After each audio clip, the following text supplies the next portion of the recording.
الحمد لله وكفى وسلام على عباده الذين اصطفى أما بعد فأعوذ بالله من الشيطان الرجيم بسم الله الرحمن الرحيم يا أيها الذين آمنوا اتقوا الله حق تقاته ولا تموتن إلا وأنتم مسلمون صدق الله العظيم وقال النبي صلى الله عليه وسلم شعبان شهر رمضان شهر الله أو كما قال عليه الصلاة والتسليم اللهم صل على سيدنا محمد في أول وأوسط وآخر كلامنا میرے نہایت محترم بزرگوں، عزیزوں اور نوجوان ساتھیوں،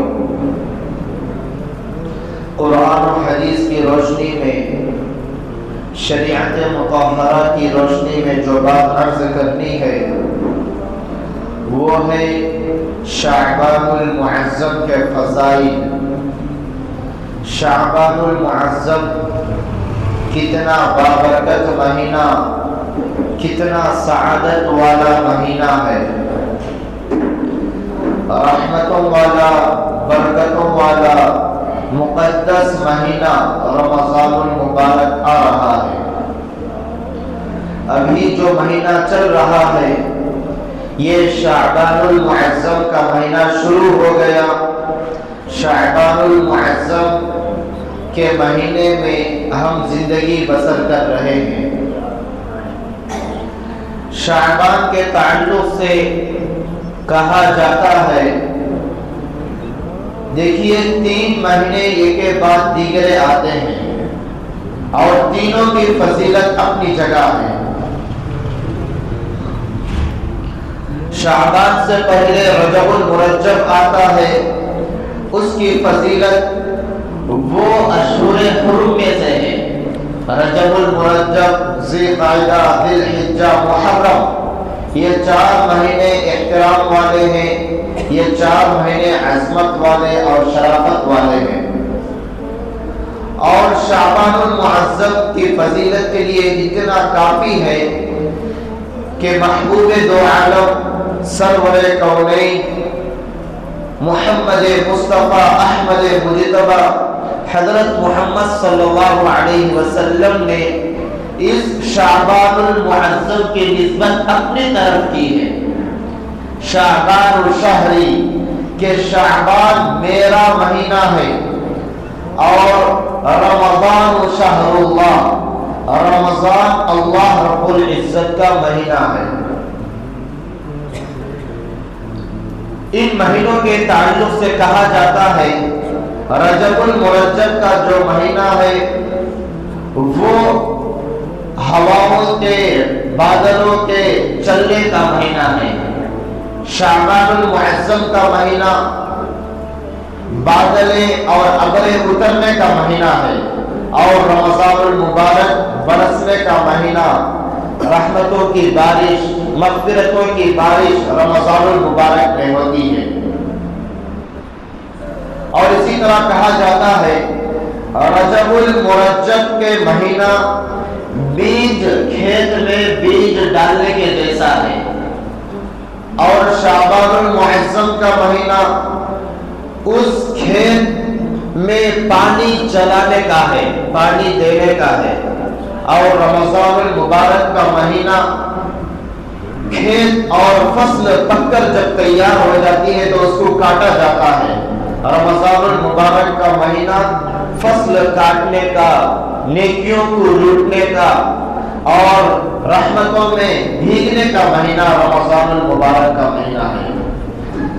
رمضان المبارک کی عظمت اور فضیلت، اس کی برکت سے بچہ واقف ہے کہ رمضان المبارک کتنا بابرکت مہینہ، کتنا رحمتوں والا، برکتوں والا، سعادتوں والا رمضان المبارک کا مہینہ ہے۔ دیکھیے شعبان المعظم، اس میں 5 حروف ہیں۔ شعبان یہ شعبہ سے نکلا ہے، شعبہ سے شعبان بنا ہے۔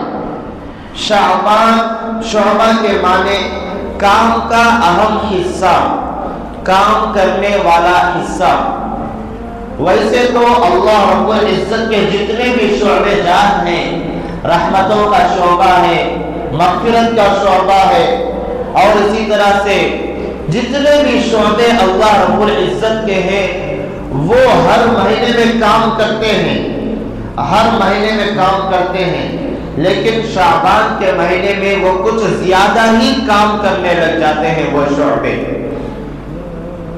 شعبان المعظم کے تعلق سے علماء کرام نے لکھا ہے شعبان میں 5 حروف ہیں، شین، عین، با، الف اور نون۔ شین سے مراد شرافت ہے، عین سے مراد علو مرتبت ہے، با سے مراد بر یعنی نیکی ہے، الف سے مراد الفت یعنی اللہ رب العزت کی محبت ہے، اور نون سے مراد نور ہدایت اس سے مراد ہے۔ دیکھیے اس بابرکت مہینے میں، رحمتوں والے برکتوں والے مہینے میں جو بندہ اللہ رب العزت کا مطیع اور فرما بردار بن کر رہتا ہے،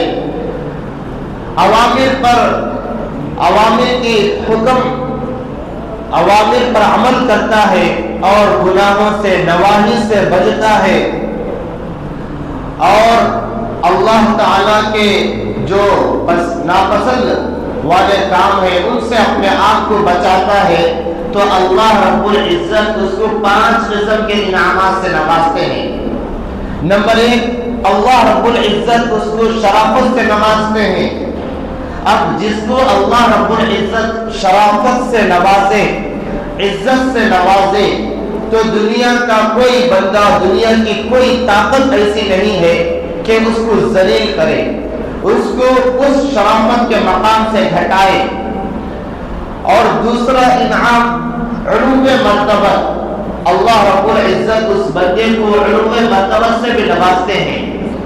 جس کو اللہ رب العزت علو مرتبت سے نوازے، جس بندے کا مقام اللہ رب العزت بلند کرے، تو دنیا میں کون ہے کہ اس کے مقام کو گھٹائے؟ دنیا میں کون انسان ہے کہ اس کو ذلیل کرے؟ تیسری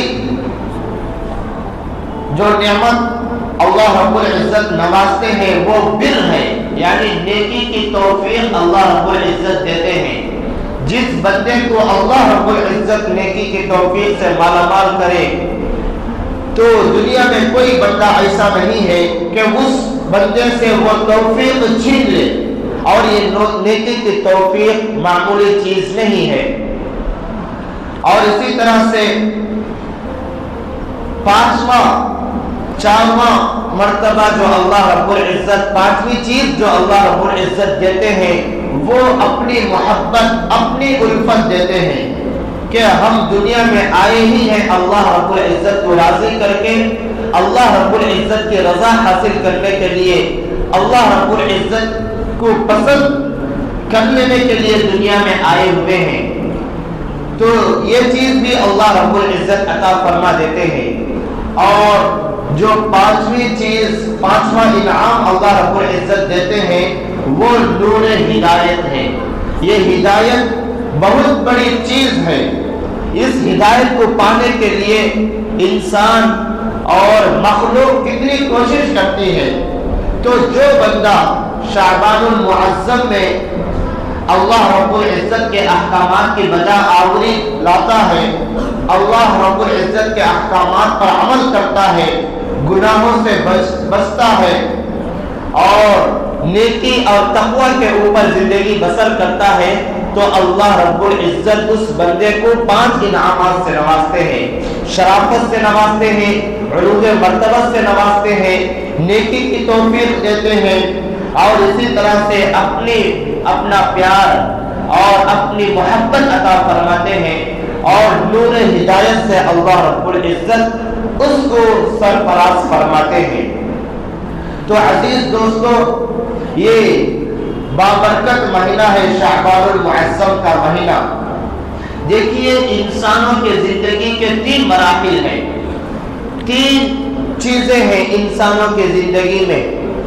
یہ گزرا ہوا، یہ جو آج چل رہا ہے، اور ایک جو آنے والا مستقبل ہے۔ گزرے ہوئے کو ماضی کہتے ہیں، جو چل رہا ہے اسے حال کہتے ہیں، اور جو آنے والا کل کا دن ہے اسے مستقبل کہتے ہیں۔ دیکھیے جو گزر گیا سو گزر گیا، ہونا تو یہ چاہیے تھا کہ ہم جو گزری ہوئی زندگی ہے اس زندگی میں اللہ رب العزت کی اطاعت کرتے، اللہ رب العزت کو پسند آنے والے کام کرتے، اللہ رب العزت کے محبوب بن کر ہم زندگی کو بسر کرتے، ہونا تو یہ چاہیے تھا۔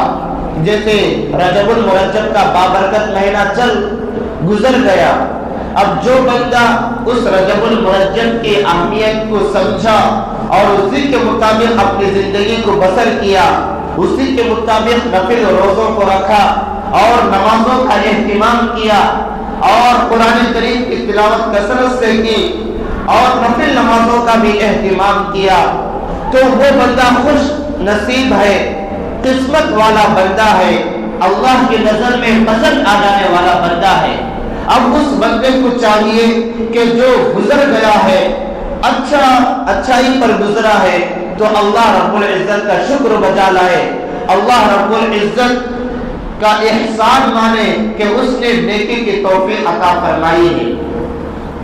اور جو آنے والا ہے مستقبل، وہ انسانوں کے ہاتھ میں نہیں ہے کہ ہم کس گھڑی تک زندہ رہیں گے، اس کی گارنٹی کوئی نہیں دے سکتا کہ ہم رمضان المبارک میں باحیات رہیں گے یا دنیا سے چلے جائیں گے، یا کل کیا ہونے والا ہے ایک پل کی بھی ہم کو خبر نہیں ہے۔ اب انسانوں کے ہاتھوں میں، انسانوں کی طاقت میں، انسانوں کے بس میں جو ہے وہ آج ہے، یعنی آج اللہ رب العزت نے آپ کو طاقت دی ہے، آج کا جو دن ہے وہ آپ کے اختیار میں ہے۔ اگر ہو سکے تو آج کے دن کو نیکیوں میں گزار کر اللہ رب العزت کے فرما بردار بندوں کے کام کر کے شریعت کے مطابق اپنی زندگی کو بسر کر کر اللہ کے محبوب بندوں میں شامل کر سکتے ہیں، اور اگر نہیں تو آج کا دن بھی ضائع کر کے گنوا کر اللہ رب العزت کی نافرمانی کر کے اللہ رب العزت کو تکلیف دے کر ہم اپنا نام جہنم میں لکھوا سکتے ہیں۔ یہ آج کا جو دن ہے وہ ہمارے ہاتھ میں ہے، ہو سکے تو اس کو اچھا گزارنے کی ہم کو کوشش کر لینا چاہیے۔ اب رجب المرجب کا مہینہ چلا گیا، اب وہ مہینہ ہماری اس زندگی میں دوبارہ آنے والا نہیں ہے۔ اب جو گزر گیا اچھائی پر گزرا ہے تو ہم اللہ کا شکر کریں، اور اگر گناہوں پر گزرا ہے اور اس مہینے میں اللہ رب العزت کی ہم اللہ رب العزت کو ناراض کیے ہیں، راضی نہیں کیے ہیں، تو اس کے اوپر مغفرت کرے، توبہ طائب ہوئے، اللہ رب العزت کے سامنے گڑ گڑائے۔ دیکھیے انسانوں کے جتنے بھی گناہ ہو جائے، توبہ کرنے سے اللہ رب العزت سارے گناہوں کو معاف کر دیتا ہے، چاہے وہ بڑے سے بڑے گناہ ہو، چاہے وہ چھوٹا سے چھوٹا گناہ ہو، اور وہ گناہ چاہے آسمانوں کے ستاروں کے برابر ہو، زمین کے ذرات کے برابر ہو، اور وہ گناہ آسمانوں اور زمین کے جو درمیان خلا ہے، خالی حصہ ہے، اس حصے کو بھی اگر بھر دے، اتنے بھی بڑے اگر گناہ ہم کیے، اتنے بھی زیادہ اگر گناہ ہم سے ہو گئے ہیں، تو اللہ رب العزت کی رحمت بہت بڑی ہے، اللہ رب العزت کی رحمت بہت وسیع ہے۔ اللہ رب العزت قرآن کریم میں فرماتے ہیں، یا ایھا الذین آمنوا لا تقنطوا من رحمت اللہ، کہ اے ایمان والوں میری رحمت سے مایوس نہیں ہونا چاہیے۔ تو ہم کو چاہیے کہ جتنے بھی گناہ ہمارے ہو گئے ماضی میں، گزرے ہوئے دنوں میں، تو ہم اس کی تلافی، اگر نماز چھوڑ دی ہے تو نمازوں کے قضا کرنا ہے، رمضان المبارک کے روزے فرض روزے چھوڑ دیے ہیں تو ان کے ہم کو قضا کرنا ہے، اور ہمارے وہ اوپر زکات فرض ہو کر 10 سال ہو گئے لیکن ہم زکات نہیں دیے ہیں تو اس کی قضا ہم کو کرنی ہے. اور جو حقوق العباد ہے, حج ہمارے اوپر 10 سال پہلے فرض ہو گیا تھا, اب تک ہم حج نہیں کیے ہیں, اس فریضے کو ادا نہیں کیے ہیں, تو یہ سارے اس کی تلافی ممکن ہے, تو اس کی تلافی ہم کو کرنا چاہیے. اور جو گناہ ہم سے ہو گئے ہیں ان گناہوں کے اوپر شرمندگی ہونی چاہیے اور اللہ رب العزت کے سامنے ہاتھ اٹھا کر اللہ رب العزت کے سامنے گڑ گڑا کر توبہ اور تائب ہونا چاہیے. اس لیے کہ گناہ انسانوں سے ہو جاتے ہیں. انسان فرشتے نہیں ہیں, انبیاء نہیں ہیں. فرشتے اللہ رب العزت کی نورانی مخلوق ہیں. فرشتے گناہوں سے پاک ہیں, ان کے اندر اتنی طاقت ہی نہیں ہے کہ وہ گناہ کرے فرشتے. اور جو انبیاء علیہ السلام ہیں, انبیاء علیہ السلام معصوم عن الذنوب ہیں کہ ان سے بھی گناہ صادر نہیں ہوتے. انبیاء اللہ کے معصوم اور پاک بندے ہیں. انسان ہی کی طرح ہے لیکن انسانوں کے جیسے نہیں ہیں انبیاء علیہ السلام, یہ ہمارا عقیدہ ہے. لیکن انسان ہے, اللہ کے نبی کے امتی ہے, انسانوں سے گناہ ہو جاتے ہیں, لیکن بہترین گناہ کرنے والا وہ ہے کہ گناہ کے بعد فوراً توبہ اور تائب ہو جائے. التائب من الذنب کمن لا ذنب له, کہ بہترین کے گناہ سے توبہ کرنے والا ایسا ہے گویا اس نے گناہ کیا ہی نہیں. لیکن گناہوں کے اوپر گناہ, گناہوں کے اوپر گناہ اگر ہم کرتے جائیں گے تو اللہ رب العزت کی رحمت سے بہت ہی دور جا کر ہم گر جائیں گے. تو ہم کو چاہیے کہ جو گزرے ہوئے دن ہیں اس میں جو گناہ ہو گئے ہیں اس کی توبہ اور تائب فوراً کر لے, اور ابھی سے نمازوں کا اہتمام شروع کر دے, ابھی سے قرآن کریم کی تلاوت شروع کر دے, ابھی سے ہم کثرت کے ساتھ نفل عبادتیں کر لیں. اور جو آنے والا جو مستقبل ہے اس کا ہم کوئی گارنٹی نہیں ہے کہ رمضان المبارک میں ہم زندہ رہیں گے یا دنیا سے چلے جائیں گے. دیکھیے گزشتہ سال کتنے لوگ ہمارے ساتھ تھے رمضان المبارک سے پہلے شعبان کے مہینے میں, آج وہ نہیں ہے. ہو سکتا ہے کہ آئندہ رمضان ہم کو نصیب ہو یا نہ ہو سکتا ہے یہ آنے والا رمضان ہمارا نصیب ہو یا نہ ہو, ہم اس میں حیات سے رہے یا گزر جائے. اس کے لیے بھی اللہ کے نبی صلی اللہ علیہ وسلم نے دعا سکھلائی ہے, اللہم بارک لنا فی رجب و شعبان, کہ اے اللہ رجب اور شعبان کے مہینے میں ہم کو برکت نصیب فرما, وبلغنا رمضان, اور رمضان تک ہماری عمر کو دراز فرما, اور رمضان تک ہماری عمر کو لمبی فرما. اللہ کے نبی نے دعا کا اہتمام کیا ہے, اکابرین نے بھی اس دعا کا اہتمام کیا ہے. تو ہم کو بھی چاہیے کہ رجب المرجب کا چاند نظر آنے کے بعد اس دعا کا خوب اہتمام کرنا چاہیے, اللہم بارک لنا فی رجب و شعبان وبلغنا رمضان. تو میرے بھائیوں, اس کے بعد شعبان کے مہینے میں اللہ کے نبی صلی اللہ علیہ وسلم کا کیا معمول تھا, کثرت کے ساتھ نفل روزے رکھتے تھے. شعبان کے مہینے میں اکثر کثرت کے ساتھ نفل روزے رکھتے تھے. اپنی جان حضرت عائشہ صدیقہ رضی اللہ عنہا فرماتی ہیں کہ اللہ کے نبی صلی اللہ علیہ وسلم رمضان المبارک کے روزوں کو چھوڑ کر دوسرے جو 11 مہینے ہیں ان 11 مہینوں میں جتنا اہتمام کے ساتھ شعبان المعظم میں نفل روزے رکھتے تھے اتنا اہتمام کسی اور مہینے میں نہیں کرتے تھے.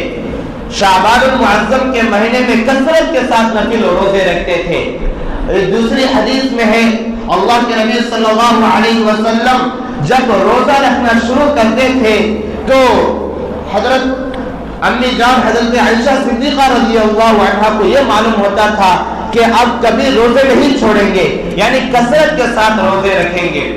اور کبھی افطار کرتے تھے, روزہ چھوڑتے تھے تو اس قدر چھوڑ دیتے تھے کہ اب وہ کہتے تھے کہ اب کبھی روزہ نہیں رکھیں گے.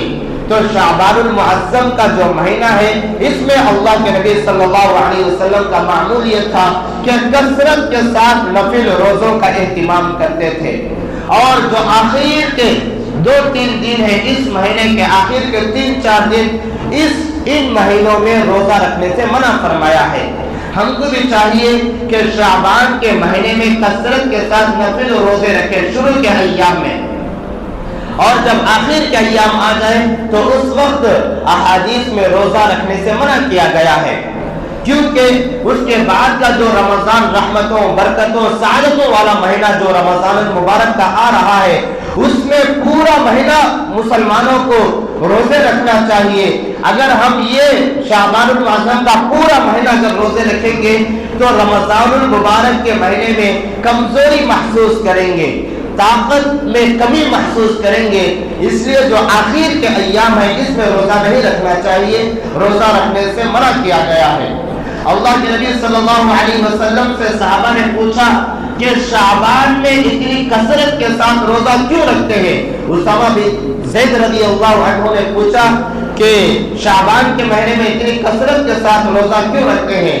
تو اللہ کے نبی صلی اللہ علیہ وسلم نے فرمایا شعبان کے مہینے میں بندوں کے اعمال اللہ رب العزت تک پہنچائے جاتے ہیں فرشتے، تو میں یہ خواہش کرتا ہوں، میری یہ تمنا ہے، میری یہ آرزو ہے کہ میرے نامہ اعمال جب اللہ رب العزت کے دربار میں پہنچے تو میں روزے کی حالت میں ہوں، روزے کے حالت میں ہونے کی صورت میں میرے نامہ اعمال اللہ رب العزت کے یہاں پہنچے۔ تو میرے بھائیوں، ہم سب کو بھی چاہیے کہ ہمارے بھی نامہ اعمال اللہ رب العزت کے دربار میں شعبان المعظم کے مہینے میں پہنچائے جاتے ہیں۔ ہم کو بھی چاہیے کہ کثرت کے ساتھ روزے رکھیں، نفل روزوں کا کثرت کے ساتھ اہتمام کریں۔ دیکھیے پورے سال کے نامہ اعمال شعبان کے مہینے میں پہنچائے جاتے ہیں بندوں کے، مخلوق کے، اور اللہ کے نبی صلی اللہ علیہ وسلم ہفتے میں 2 دن کثرت کے ساتھ روزہ رکھتے تھے، ایک دن ہے پیر کا دن اور ایک جمعرات کا دن۔ ان 2 دنوں میں بھی اللہ کے نبی کا معمول تھا کہ وہ نفل روزے رکھتے تھے۔ صحابہ کرام نے پوچھا کہ ان 2 دنوں میں نفل روزے کیوں رکھتے ہیں؟ تو اللہ کے نبی صلی اللہ علیہ وسلم نے فرمایا کہ پیر کے دن بھی اور جمعرات کے دن بھی بندوں کے، مخلوق کے نامہ اعمال اللہ رب العزت تک پہنچائے جاتے ہیں۔ تو میری خواہش یہ ہے کہ جب میرے نامہ اعمال پہنچائے اللہ رب العزت کے دربار میں تو اس وقت میں روزے سے رہوں، اور اسی طرح سے دن میں 1 مرتبہ ہمارے نامہ اعمال اللہ رب العزت کے دربار میں پہنچائے جاتے ہیں۔ اس میں فرشتوں کی باری ہے کہ بعض فرشتے فجر سے لے کر عصر تک آدمی جتنے بھی نیک اعمال کرے گا اس کو فجر سے لے کر عصر تک جتنے بھی نیک اعمال کرے گا، نیکیاں کرے گا، جو بھی اعمال کرے گا، چاہے وہ اچھے ہو چاہے وہ برے ہو، چاہے وہ نیکی ہو چاہے وہ گناہ ہو، یہ عصر میں اللہ رب العزت کے پاس پہنچائے جاتے ہیں۔ اور عصر سے لے کر فجر تک بندہ جو بھی گناہ کے کام کرے گا، جو بھی نیکی کے کام کرے گا، چاہے وہ گناہ ہو چاہے وہ نیکی ہو، چاہے وہ اچھے ہو چاہے وہ برے کام ہو، جو بھی اعمال کرے گا، اعمال بد ہو یا اعمال نیک ہو، تو فرشتے اس کو بھی لے کر اللہ کے دربار میں پہنچتے ہیں۔ دن میں 1 مرتبہ ہمارے نامہ اعمال، دن میں 2 مرتبہ، عصر سے لے کر فجر تک، فجر سے لے کر عصر تک۔ اسی لیے آپ دیکھتے ہیں کہ عصر کے بعد اور فجر کے بعد تھوڑی دیر تسبیح کرتے ہیں، فجر کے بعد بھی سنت وغیرہ نہیں ہے اور عصر کے بعد بھی سنت وغیرہ نہیں ہے۔ تو ان 2 وقتوں میں بندوں کے نامہ اعمال اللہ رب العزت کے پاس پہنچائے جاتے ہیں، اور ہفتے میں 2 دن، پیر کا دن اور جمعرات کا دن، بندوں کے نامہ اعمال اللہ رب العزت کے دربار میں پہنچائے جاتے ہیں۔ اور پورے سال میں 1 مرتبہ شعبان المعظم کے مہینے میں بندوں کے نامہ اعمال اللہ رب العزت کے یہاں پہنچائے جاتے ہیں۔ تو ہم سب کو بھی چاہیے کہ شعبان کا جو بابرکت مہینہ ہے، اس کے بعد جو رمضان المبارک کا مہینہ ہے، اس کی تیاری ابھی سے کرنی چاہیے۔ اگر ہمارے گھر کوئی مہمان آتا ہے اگر ہمارے گھر کوئی عزیز کوئی رشتہ دار آتا ہے تو ہم اس کی تیاری پہلے سے کرتے ہیں. تو ہم کو بھی چاہیے کہ رمضان المبارک بابرکت مہینہ ہے، رحمتوں والا مہینہ ہے، اس کی تیاری ابھی سے کریں. اس کی تیاری میں کیا کیا کام کرنا چاہیے انشاءاللہ اس کی تفصیل آئندہ جمعہ آئے گی. اللہ رب العزت سے دعا ہے کہ اللہ رب العزت سب سے پہلے کہی ہوئی باتوں پر مجھے عمل کرنے کی توفیق عطا فرمائے، اس کے بعد تمام سامعین کو عمل کرنے کی توفیق عطا فرمائے. آمین. وآخر دعوانا الحمدللہ.